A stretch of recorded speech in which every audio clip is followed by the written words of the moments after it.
Hey guys, it's Rufus. Now, this video is for pretty much every single person that plays Siege, and the importance of controlled aggression is extremely underrated.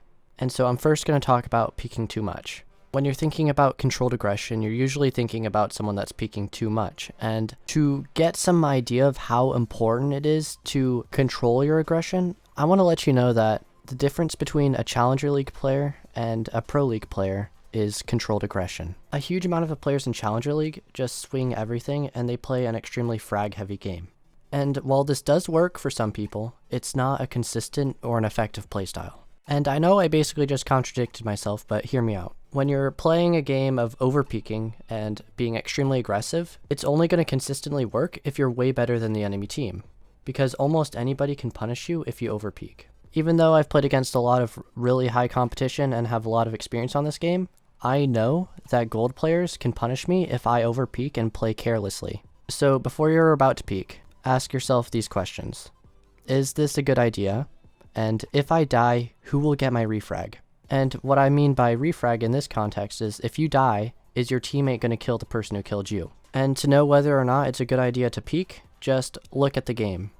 Are you currently at an advantage or disadvantage? If you're at an advantage and you're peeking carelessly, then what are you doing? However, if you're at a disadvantage, overpeaking is pretty common because you need to get the round even in order to actually have a chance at winning. When you're at a disadvantage, if you just sit and wait for the enemy to push into you, more often than not, you're just going to get killed and lose the round. You'll also want to look at the intel that you have. Now, if you have no intel and you peek, generally, it's not going to go well for you because you're not going to know where to put your crosshair, and additionally, you're not going to be prepared for an enemy to be around the corner. Even if you're searching for one, there may be nobody or there may be somebody, you don't know. And so if you don't have that preparation, your reaction time is going to be a little bit slower, and that could potentially cause you to lose that gunfight. So overall, if there's going to be no refrag, if there's no intel, then it's a high risk and you should not peek it. If there is going to be a refrag and you do have the intel, then peeking is going to be a good idea in this case. Even if you die, you know your teammate can get the refrag. And because of this, no matter what, the round will advance.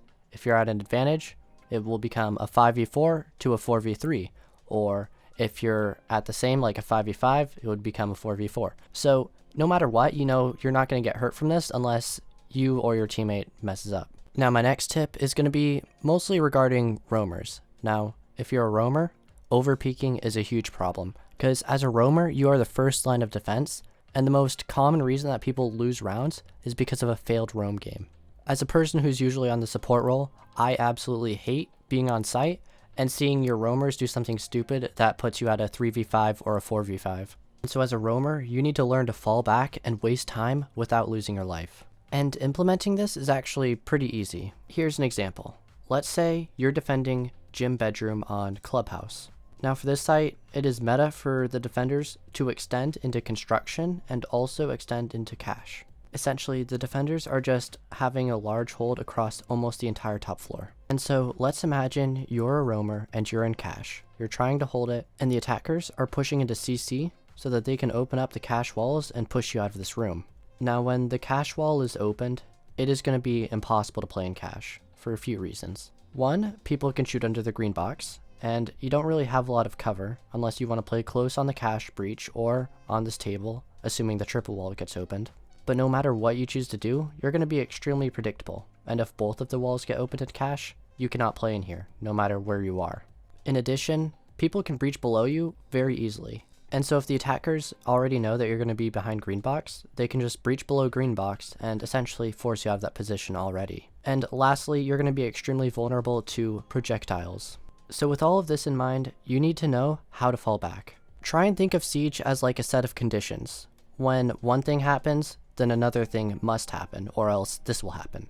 And what I mean by that might sound confusing, but is let's say that the cache wall gets opened. Now you need to rotate positions, and you can either try and hold cache more, or you can fall out of cache. How long you decide to hold cache is up to you, but if you hold it for too long, you're going to die no matter what. And this is really the whole root of the problem when it comes to roamers not falling back. A lot of players think that they have to hold this room the entire round or else the round is lost, and that is simply not true.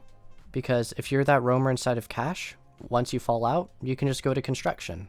And then once you're in construction, you can fall back to either logistics or bedroom, and you can keep falling back. It's just like a cycle. You destroy a drone, you clear a utility, you waste time, you fall back. And also, one thing I want to mention on peeking is pre-fire peeks are okay, but if you do them too much, you become very predictable. And what a pre-fire peek is exactly what it sounds like. You peek, you pre-fire, and then you just quickly go back to cover.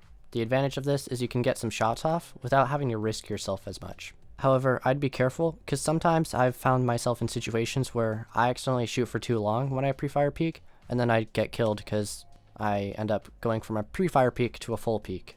However, now that we've spoken about over-peeking, I'm now going to the opposite side of the spectrum and talking about under-peeking. This is a less common problem, but on my teams I've usually had that one person who would kind of slow the team down because they wouldn't peek. If you're an entry and you under-peek, what you're going to do is you're going to slow down the roam clears and you're going to make the team progress much slower. If you're a support and you under-peek, you're going to end up being unreliable and you won't be able to get frags because you can't be aggressive when you actually need to. And there are usually a few different things that could be causing this, like lack of confidence or overthinking, and something such as not utilizing intel well or at all. So really my best advice, if you're having problems with under-peeking or lack of aggression, just commit fully. You need to peak and you need to build up that confidence so that you can get that experience and really just help out your team the way you need to be helping them. And so if you've had a history of bad performance and you're really struggling with getting your frags, just keep trying and eventually you'll get better. Because a lot of things in Siege are really just intuitive. A lot of the things that I do, I can't exactly explain super well because I've just been doing them out of habit and I've learned from my experiences over years and hundreds of different gunfights. Now if you want to follow me on Twitter or Patreon or join my Discord server, link will be in the description below. But that's all to say for this video, and if you learned something, give the video a like, and if you want to see more content like this, subscribe. Toodles.